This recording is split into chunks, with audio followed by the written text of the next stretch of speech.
Good afternoon all of you. Today we study about the ketone metabolism. ठीक है, so ketone bodies is formed from the fatty acid, basically acetyl coenzyme A, and it is generally produced in the condition of diabetes mellitus and starvation. So excess of ketone bodies causes acidotic condition because ketone bodies are acidic in nature, and its production increase in case of diabetes and starvation because the insulin level is decreased and glucagon level is increased in case of diabetes mellitus and starvation. So the acetyl coenzyme is increased, and why? Because the pyruvate is not converted into or enter into the TCA, and it channel into the fatty synthesis and breakdown of fatty acids through lipolysis. So ketone bodies synthesis is increased in condition of diabetes mellitus and starvation, and the condition is known as ketosis or ketoacidosis because ketone bodies are acidic in nature. So the bicarbonate level is increased to compensate the acidotic condition. So the excess of ketone body is called metabolic acidosis. Okay.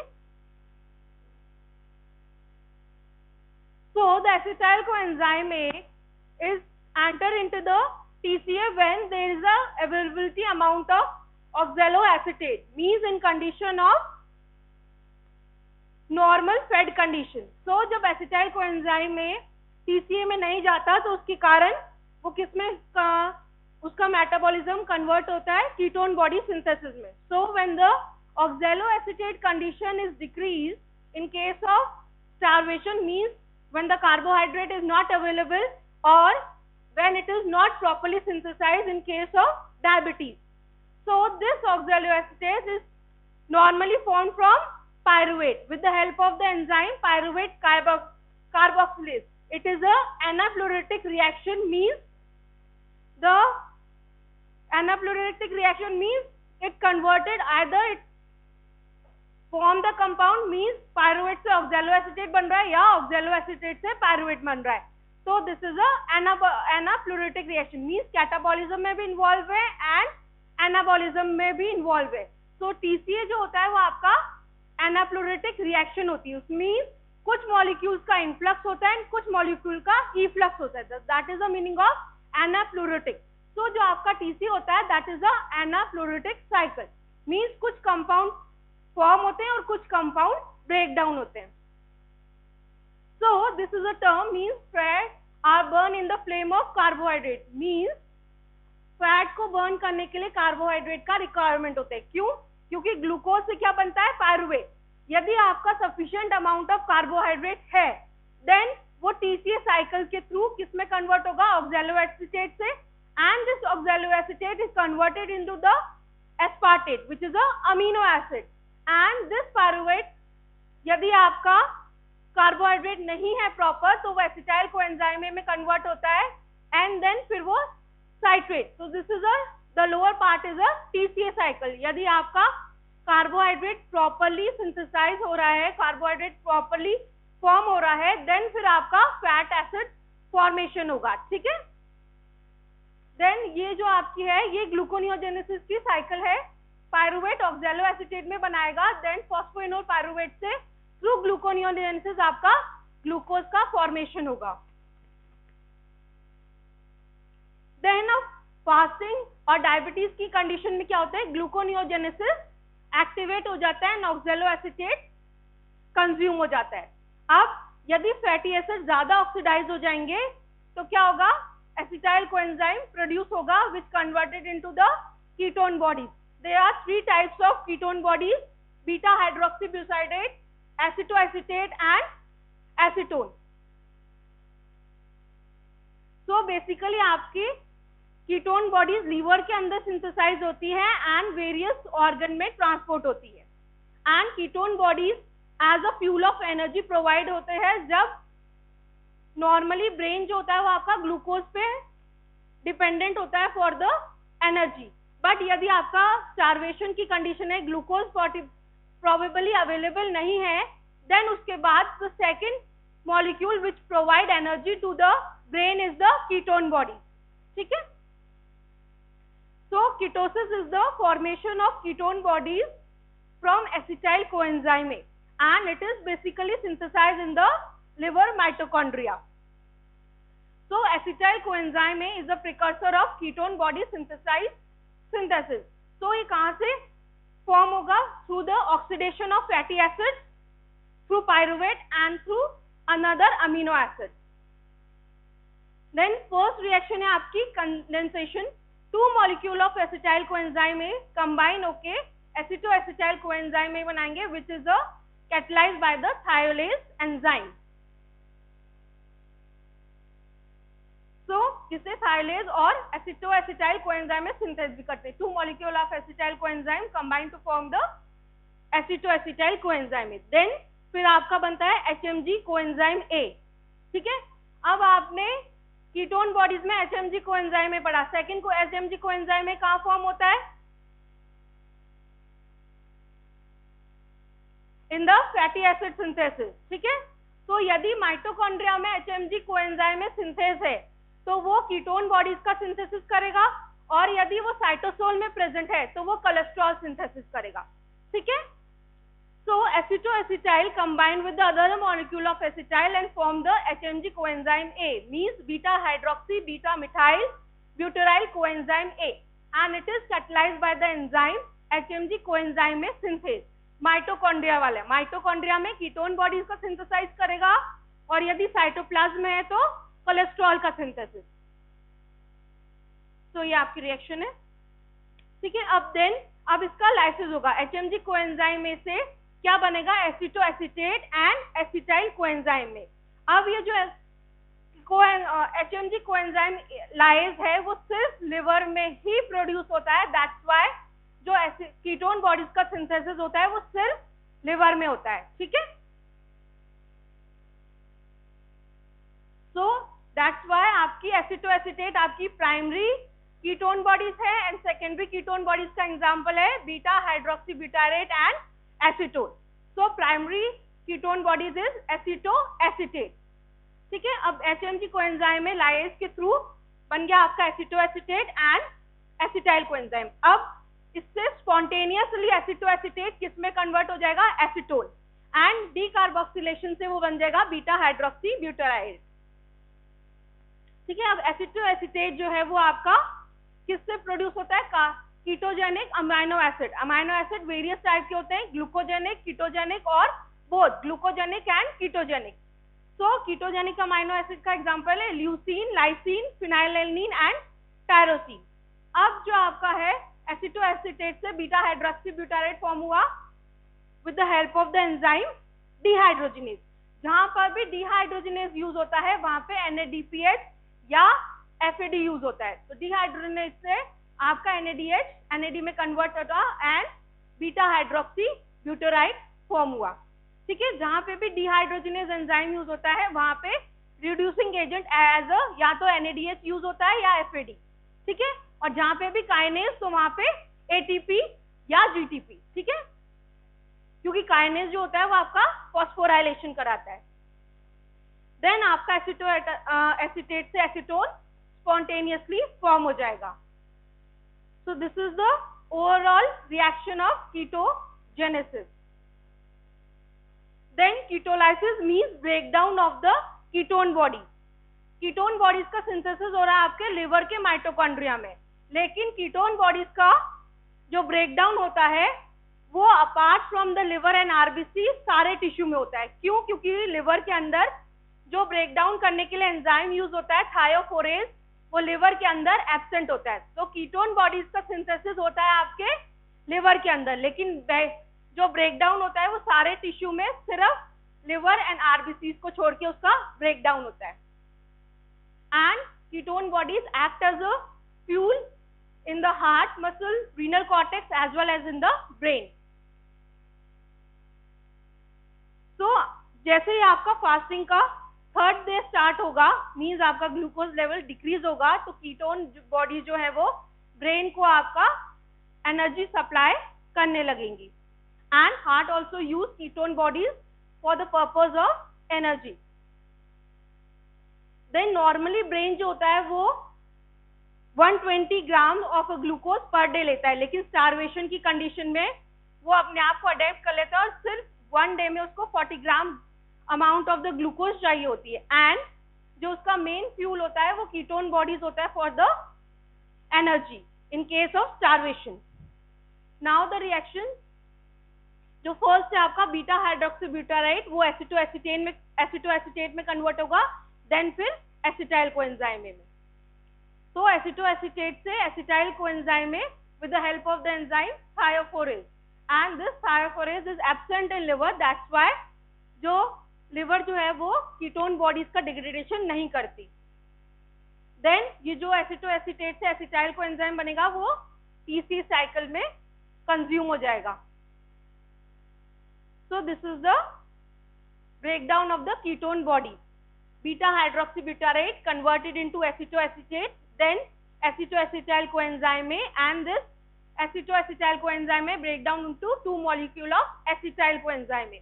फिर ये acetyl coenzyme A TCA में consume हो जाएगा.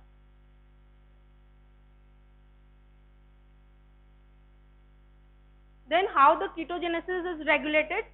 So ketone bodies किससे form हो रही है? Fat के ब्रेकडाउन से. तो यदि आपके एडिपोज टिश्यू में फैट का ब्रेकडाउन ज्यादा हो रहा है तो ज्यादा कीटोन बॉडीज प्रोड्यूस होगी. Then in case of glucose level decrease होता है, तो जैसे ही ग्लूकोज का स्टारवेशन में क्या होता है, जैसे ही फर्स्ट आपका ग्लूकोज से एनर्जी सप्लाई होती है, देन ग्लूकोज के बाद आपका फैट ब्रेकडाउन होता है, देन फिर लास्ट में आपका प्रोटीन का ब्रेकडाउन होता है टू मेंटेन द एनर्जी. तो जैसे ही ग्लूकोज का लेवल डाउन जाएगा तो फैट का ब्रेकडाउन स्टार्ट हो जाएगा एडिपोज टिश्यू में, एंड वो क्या बनाएगा, एसिटाइल कोएंजाइम में, एंड एसिटाइल कोएंजाइम में से आपकी कीटोन बॉडी सिंथेसाइज होगी. Then in case of insulin, insulin जो होता है वो इनहिबिट करता है कीटोजेनेसिस को. क्यों? क्योंकि वो क्या करता है, इनएक्टिवेट कर देता है एंजाइम लाइपेज. लाइपेज क्या करता है, it break down the fat into free fatty acid and glycerol. Then आपका फैट यदि ब्रेक डाउन होगा तो वो माइटोकॉन्ड्रिया मेम्ब्रेन को से ट्रांसफर होगा with the help of the enzyme carnitine लाइकाइल ट्रांसफरेज.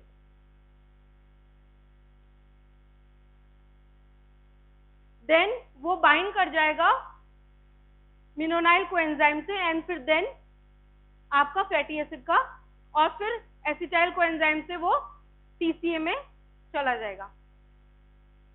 देन कीटोसिस क्या होता है, means excessive production of ketone bodies. Normally आपका जो कीटोन बॉडीज होती है वो लेस देन 0.2 ग्राम पर डे सिक्रीट होती है, पर यदि वो एक्सेस सिक्रीट हो जाती है, मींस यदि उसका लेवल ब्लड में 1 मिलीग्राम पर डेसीलीटर से ज्यादा हो जाता है तो उसको अपन बोलते हैं कीटोसिस. तो जनरली आपकी कीटोन बॉडीज यूरिन में प्रेजेंट नहीं होती, but in case of ketone bodies more production it is present in urine, so that is known as ketonuria. And ketonemia means excessive production of ketone bodies in the blood. So whole condition को अपन बोलते हैं ketosis. And क्योंकि आपका ketone bodies का form है acetone, then it appear in the breath. So this is the whole utilization and excretion of ketone bodies. Liver में synthesize हो रही है एंड यूटिलाइज हो रही है एक्स्ट्रा हेपेटिक टिश्यूज में.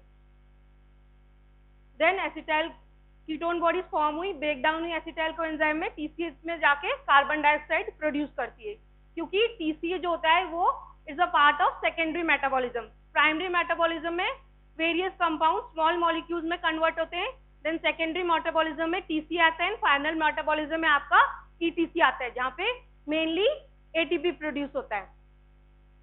Then what is the cause of ketosis? One is diabetes mellitus. Uncontrolled diabetes रहेगी, जिसके कारण क्या होगा, इंसुलिन की डेफिशिएंसी होगी, जिसके कारण लिपिड का ब्रेकडाउन होगा, जिसके कारण फ्री फैटी एसिड्स आपके ज्यादा प्रोड्यूस होंगे, एंड फ्री फैटी एसिड से एसिटाइल कोएंजाइम का फॉर्मेशन होगा. देन स्टारवेशन की सेम कंडीशन है, ग्लूकोज डिक्रीज हो जाएगा which increase the fatty acid का डिग्रेडेशन, एंड आपका जो ऑक्जेलो एसीटेट है वो अनअवेलेबल रहेगा, जिसके कारण लिपोलाइसिस होगा and it is converted into acetyl coenzyme and ketone bodies are synthesized. अब हाइपरेमेसिस मींस वॉमिटिंग की कंडीशन इन प्रेगनेंसी, जिसके कारण भी स्टार्वेशन लाइक कंडीशन डेवलप होके कीटोसिस हो जाता है। देन ये एक्सप्लेनेशन है कि जैसे ही डायबिटीज होगी या स्टार्वेशन होगा तो ग्लूकेगॉन का लेवल बढ़ जाएगा, जिसके कारण 3 लेवल पे एक्शन होगा, जैसे break down of fat through free fatty acid, then फिर कार्निटीन ट्रांसफरेज का लेवल इंक्रीज हो जाएगा, जिसके कारण क्या करेगा, मेलोनाइल कोएंजाइम में डिक्रीज हो जाएगा। यदि मेलोनाइल कोएंजाइम में डिक्रीज हो जाएगा, जिसके कारण क्या होगा, बीटा ऑक्सीडेशन इंक्रीज हो जाएगा, जिसके कारण एसिटाइल कोएंजाइम में सिक्रीट होगा। एंड थर्ड लेवल पे क्या होगा, ग्लूकोनियोजेनेसिस इंक्रीज हो जाएगा एंड ऑक्जेलो एसीटेट कम हो जाएगा। यदि ऑक्जेलो एसीटेट प्रॉपर नहीं है तो एसिटाइल कोएंजाइम में टीसीए में कंज्यूम नहीं होगा, जिसके कारण एसिटाइल कोएंजाइम में इंक्रीज हो जाएगा and then ketone bodies increase हो जाएगी। Then what is the sign and symptoms of ketosis? क्योंकि एसिटाइल कोएंजाइम में these are acids in condition, तो इनको बैलेंस करने के लिए बाइकार्बोनेट आएगा, जिसके कारण क्या होगा, बाइकार्बोनेट कम हो जाएगा तो मेटाबॉलिक एसिडोसिस की कंडीशन डेवलप हो जाएगी।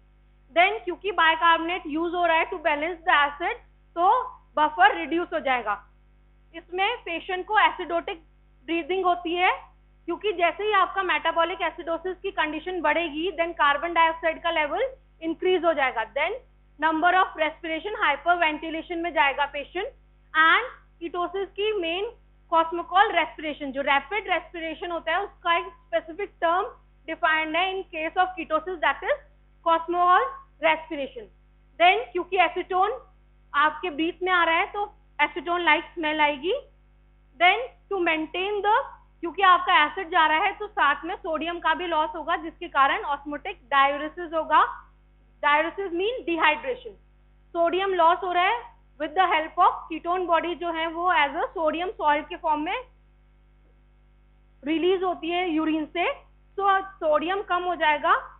देन सोडियम का लॉस होगा तो साथ में वाटर का भी लॉस होगा, तो जिसके कारण डिहाइड्रेशन इन, क्योंकि कीटोन बॉडीज आपके ब्रेन में जा रही हैं, जिसके कारण डिहाइड्रेशन एंड एसिडोटिक की कंडीशन आपके ब्रेन में आएगी एंड ब्रेन में कोमा की कंडीशन आ जाएगी।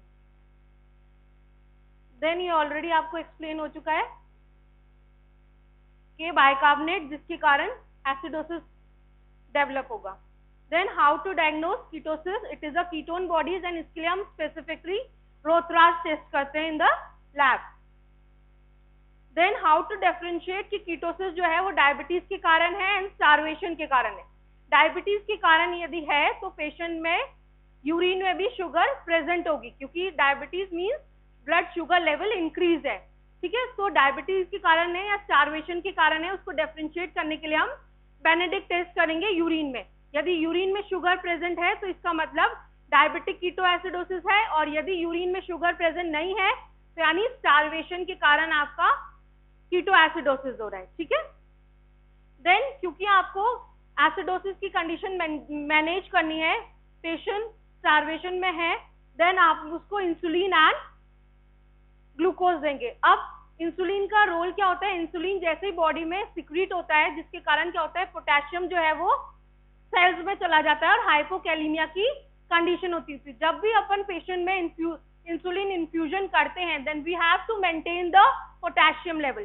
क्यों? क्योंकि इंसुलिन के एडमिनिस्ट्रेशन के कारण पोटेशियम जो है वो सेल्स के अंदर चला जाता है, जिसके कारण हाइपोकैलिमिया के कंडीशन डेवलप हो जाती है, और जिससे क्या हो सकता है, पेशेंट कार्डियक अरेस्ट में जा सकता है।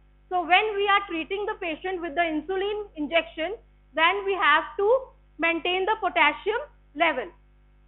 So यदि ऐसी कंडीशन आ जाती है then we have to check the potassium in a patient.